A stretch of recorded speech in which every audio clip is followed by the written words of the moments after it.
পন্থের বদলি হিসেবে ভারতের স্কোয়াডে অন্তর্ভুক্ত করেছে। তবে ধ্রুব জুরেলের তুলনায় তিনি একাদশে সুযোগ পাওয়ার সম্ভাবনা কম। বিশ্বসেরা টেস্ট বোলার যশপ্রীত বুমরাহের এই সিরিজে ৩টি টেস্ট ম্যাচ খেলার পরিকল্পনায় ছিল।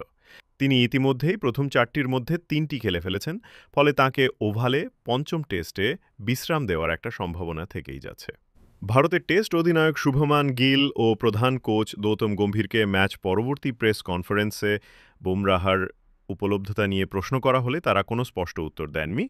আকাশদীপ দ্বিতীয় টেস্টে বুমরাহার বদলি হিসেবে খেলেছিলেন এবং তিনি ইংল্যান্ডের ১০টি উইকেট নেন।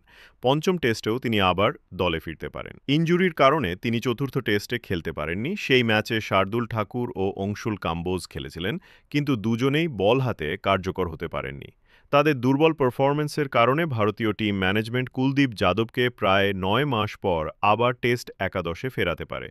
কুলদীপ খেলানোর পক্ষে লাগাতার সওয়াল করে চলেছেন একাধিক ক্রিকেট বিশেষজ্ঞ। নতুন মুখ হিসেবে বাঁ হাতি পেসার অর্শদীপ সিংকে অভিষেক করাতে পারে। অর্শদীপ, যিনি ভারতের টি-২০ দলে সর্বোচ্চ উইকেট শিকারী, ম্যানচেস্টারে খেলার সম্ভাবনায় ছিল, কিন্তু প্র্যাকটিস সেশনে ইনজুরির কারণে শেষমেশ খেলতে পারেননি। ভারতের টপ অর্ডারে পরিবর্তনের সম্ভাবনা নেই।